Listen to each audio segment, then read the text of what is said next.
There's a natural tendency for kind and compassionate people to bond with narcissists. The love of your life isn't gonna mind all your weaknesses. There's a little quiet voice in your head that's like, I don't really want to do this. I really think I should say no. And that's really a false self-confidence. They have a kindness meter. Being kind is the way, and when you're casting out your demons, be careful you don't throw out the best part of yourself. Being a kind person, a compassionate person, poses a unique set of problems when it comes to relationships. So in this short tutorial, I'm just going to tell you all the things that I've done that took me from being basically alone and lonely and sad for 20 years, from about 18 to 38, to happily married, with a wonderful daughter and a beautiful family life.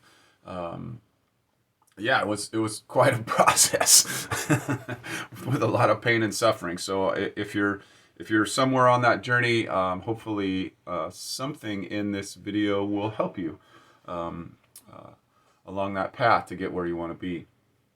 So I'll just start right in with, I'm going to give you 5 practices that will get you closer to finding and having a relationship that will work for you. And this is really for people, if you find yourself as a kind person, a compassionate person, in the agreeable type, that's really who this is for, because we do have a very unique set of problems. So number 5, I'm going to go in reverse order. This is pretty much in terms of their importance as well.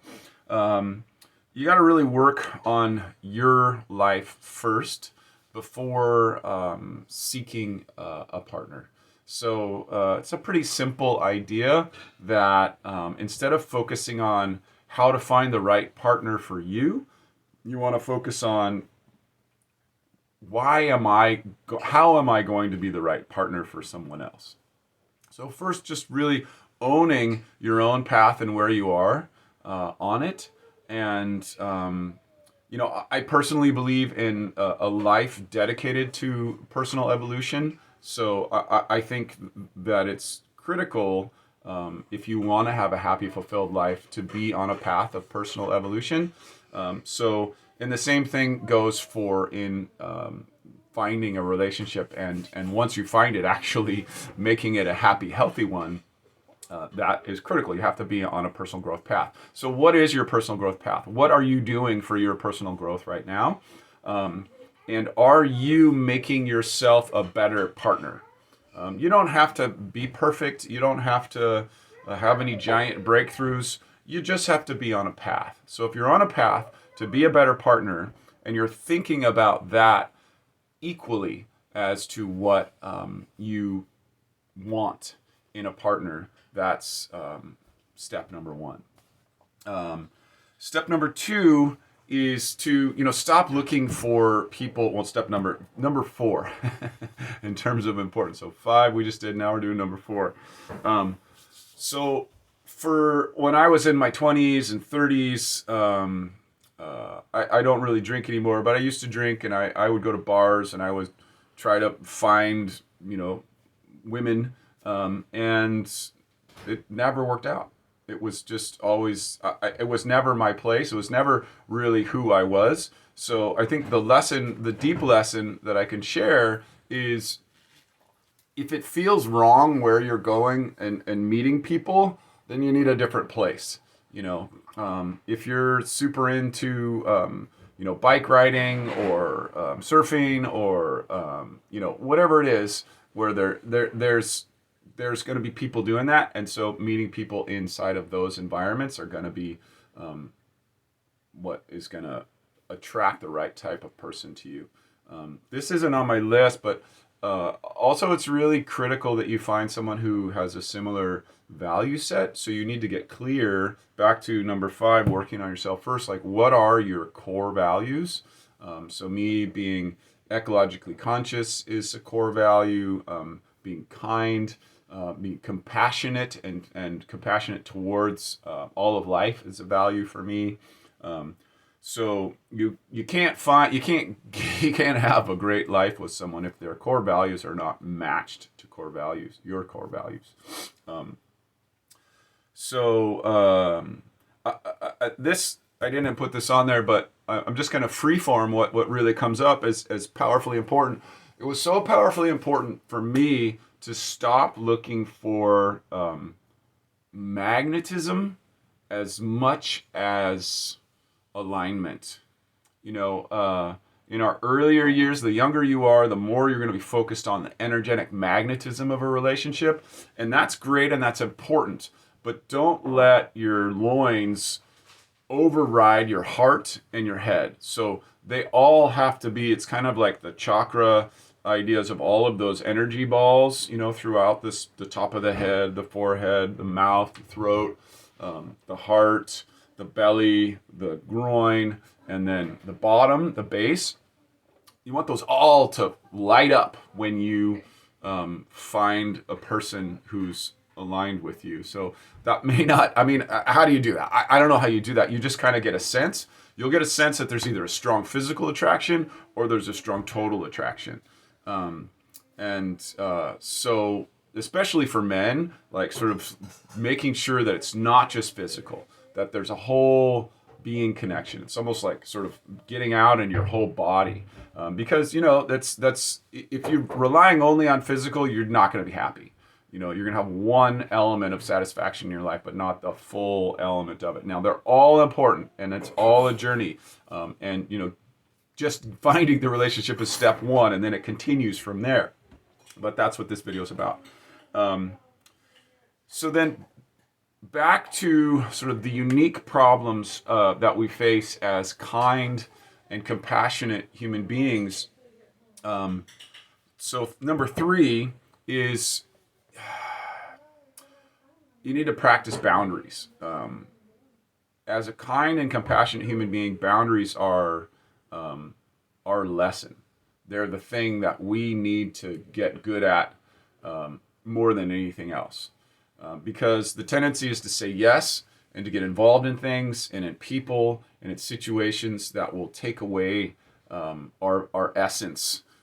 You can think of it like a fantasy movie or cartoon where the bad guy sort of sucks the life essence out of the good guy or the victims. And if you're a kind and compassionate person, you literally kind of go around the world and people start taking parts of your vital energy because you don't know any better. It's not you don't know any better. It's like your whole persona is around being kind and compassionate.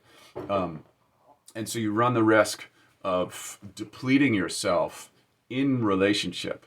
So there's a lot of, kind people insulate themselves as a way to preserve that energy.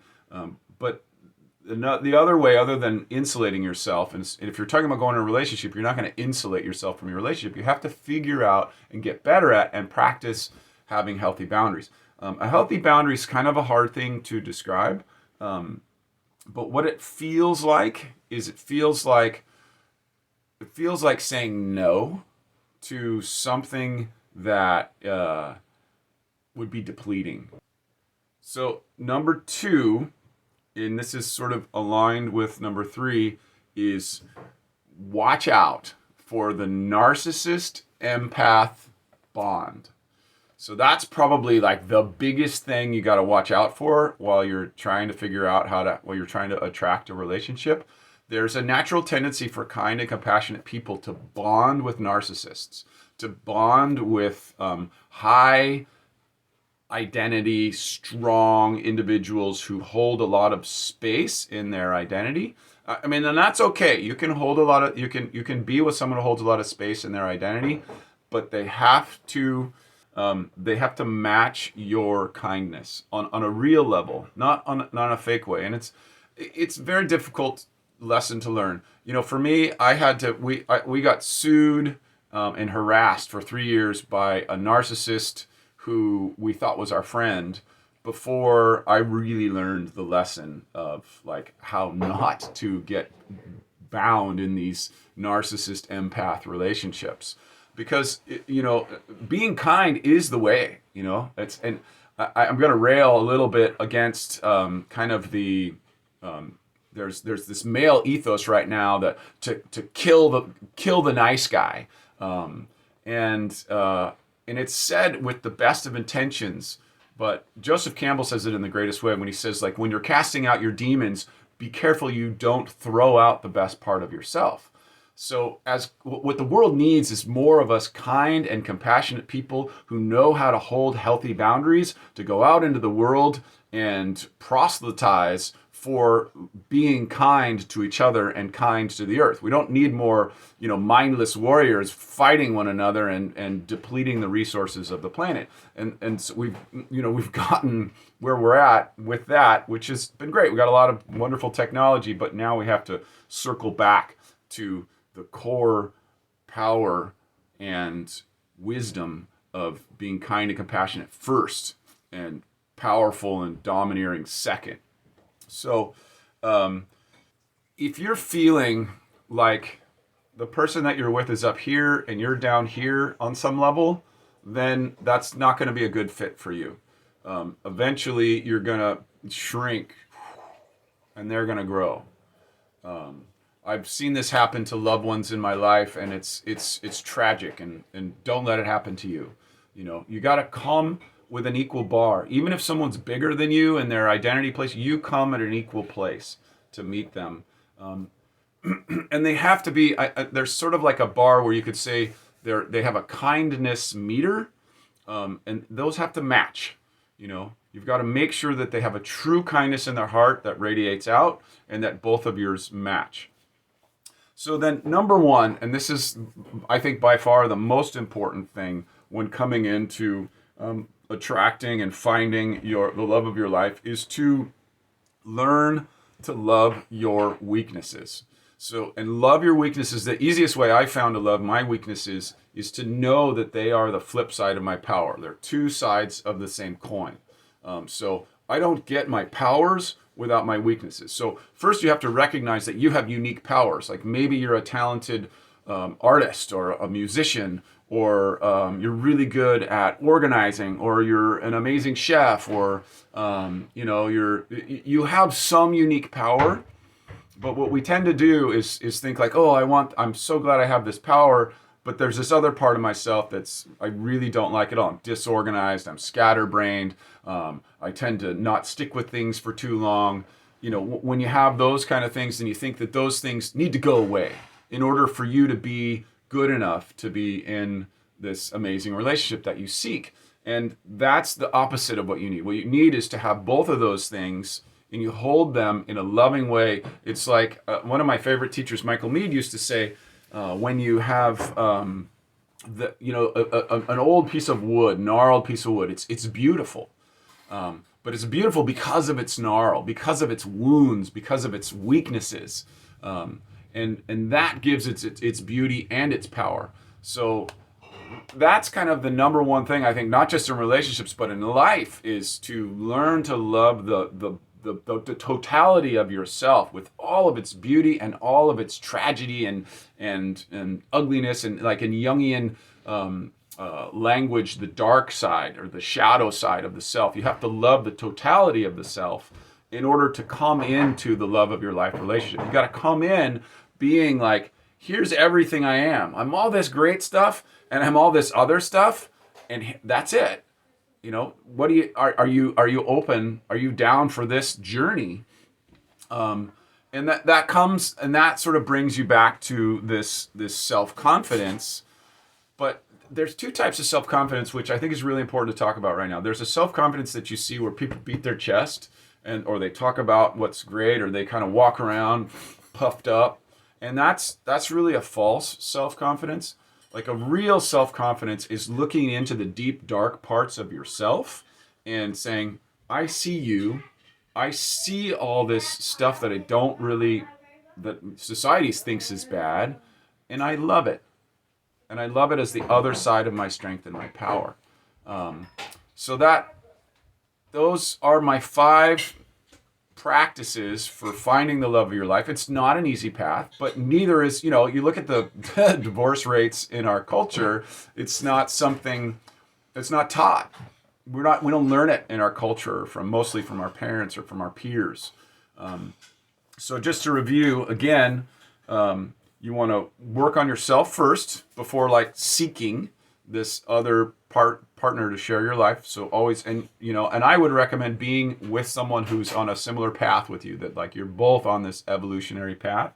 And then don't go out and look for people in the wrong places that aren't aligned with who you are because you think that's where they are. Don't just go to the places where you want to be with the kind of people that you want to be with and let it unfold out of that.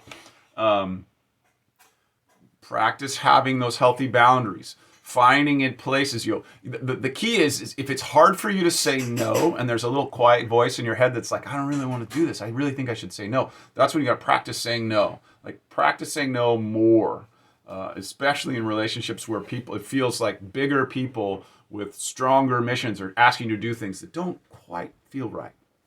And then number 2 is watch out for the narcissist. They will seduce you into thinking this is the thing for you. and it's a natural thing. It's just like a yin and a yang. So you got to pull out of that cycle. And then finally, and most importantly, learn to love the dark, weak parts of yourself and accept those to the highest degree that you can. And then that love of your life will see the totality of who you are. There's a great saying, I love that saying, like the people who mind don't matter and the people who matter don't mind. So the love of your life isn't gonna mind all your weaknesses, and that's really the entry point. So I hope that's helpful. Please leave comments below with questions and any other questions or ideas or topics that you have that us kind people, some of the challenges that we face, and I'll see you in the next video.